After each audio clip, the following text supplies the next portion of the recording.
सबसे पहले तो मैं महाराष्ट्र सरकार की तरफ से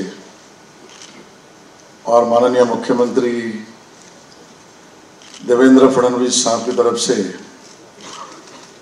और समस्त महाराष्ट्र के 14 करोड़ वासियों की तरफ से उस्ताद जाकिर हुसैन साहब के चरणों में अभिवादन करता हूं, नमन करता हूं और उनको आदरांजलि अर्पित करता हूं। मैं आज यहाँ पर वैसे तो सांस्कृतिक मंत्री इस नाते आया जरूर हूं, लेकिन मेरा उनका परिचय व्यक्तिगत स्वरूप में भी रहा है और इसके लिए मैं सोच रहा था कि कब मैं उनको पहली बार मिला तो उनके ही मुरीद उस्ताद साहब के और मेरे मित्र, वो भी आज इस दुनिया में नहीं है, श्रीमान किरण जुगड़ेकर, उनके कारण मैं पहली बार उस्ताद साहब को मिला। जीवन में बहुत बार ऐसे होता है कि इनको मिलना ही चाहिए, मिलने से आनंद होगा, इनके साथ फोटो होगा तो अच्छा होगा, इनके साथ बात करने का मौका मिला तो अपने जीवन की सफलता हो गई। ऐसे जो महानुभाव रहते हैं उसमें ही जाकिर साहब, उस्ताद साहब का नाम अपने सबके मन में है।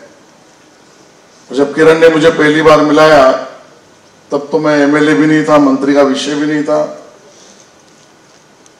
एक कॉर्पोरेटर था। और जब मैं उनके चरणों में मैंने हाथ लगाया और उसी दिन मेरे जीवन का राजनीतिक यात्रा का पहला अनुभव मुझे आया, वो सबसे पहला अनुभव वहां पर मुझे आया कि मैंने उनके चरणों में हाथ लगाया तो वो खड़े हो गए, उन्होंने भी मेरा चरणों में हाथ लगाया। मेरी औकात नहीं, लायकियत नहीं, मेरी कोई ताकत नहीं, लेकिन सामने आने वाले इंसान में भी भगवान देखना,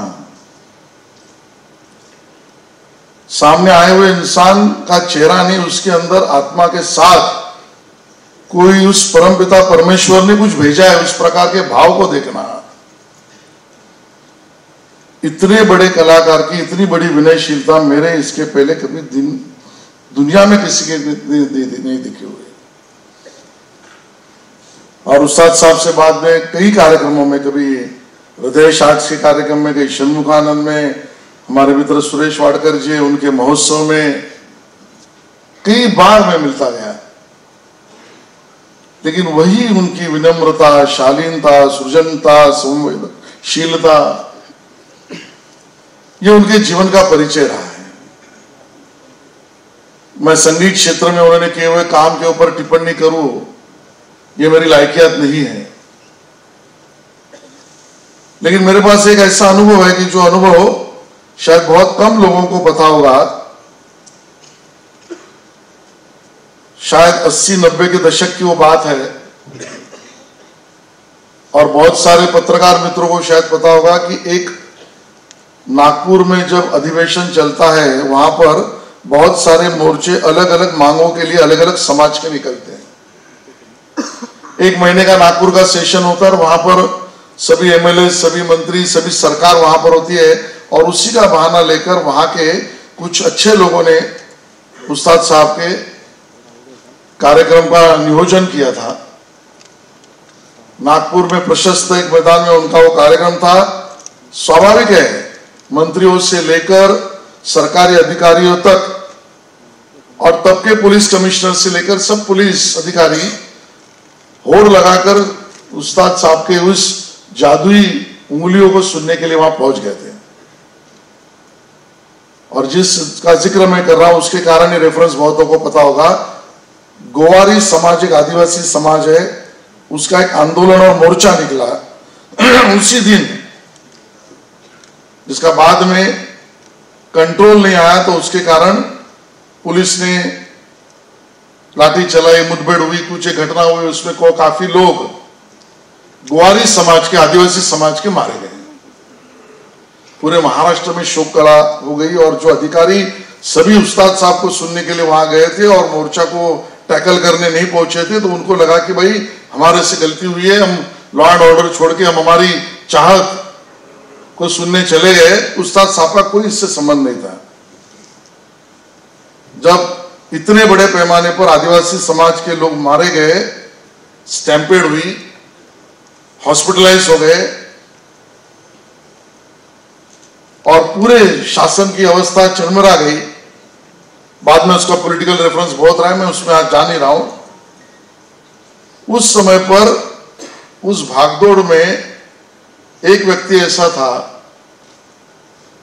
जो नागपुर में वहां कार्यक्रम तो बाकायदा प्रोफेशनली करने के लिए आए थे, लेकिन उस कार्यक्रम से मिली हुई उनकी मानधन की राशि चुपचाप लेकर निकले और उस हॉस्पिटल में आदिवासी समाज के, गुवारी समाज के लोगों को पूरी की पूरी राशि वहां पर उनको, दान शब्द में ठीक नहीं कहूंगा, उनकी मदद के लिए दी। जावेद साहब, उनका कोई संबंध नहीं था उस विषय से, लेकिन एक पीड़ा मन में थी। कोई एक आदमी मर गया, वो उस दिन मैं शो कर रहा था और इतनी बड़ी घटना हुई, तो पूरी की पूरी राशि वहां पर देने वाले उस व्यक्ति, उस महानुभाव, उस विभूति का नाम उस्ताद जाकिर हुसैन साहब था।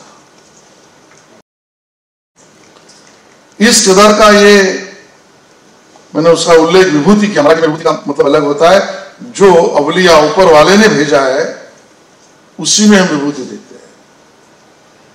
और जिस चीज का मैं अभ्यास कर रहा हूं उसमें मैंने ये जरूर पढ़ा है, देखा है, समझा है कि मनुष्य का जन्म जन्म कर्म और जन्म जन्मांतर से होता है और बहुत सारे ऋण लेने के बाद वो आत्मा किसी के शरीर में आती है और दैहिक माध्यम से उस ऋणों से विमोचित होने का प्रयास करती है, तब मुक्ति उस आत्मा को मिलती है। मैं तो कहूंगा जाकिर साहब का ऐहिक देह और उनकी कला, उसके कारण उनको तो मुक्ति 100% है ही, लेकिन उनको सुनने के बाद लाखों लोगों को मुक्ति का दरवाजा खुला है। ऐसे उस महानुभव और विभूति को मेरी तरफ से, महाराष्ट्र सरकार की तरफ से, माननीय मुख्यमंत्री जी की तरफ से और 14 करोड़ महाराष्ट्र की जनता की तरफ से मैं अभिवादन करता हूं।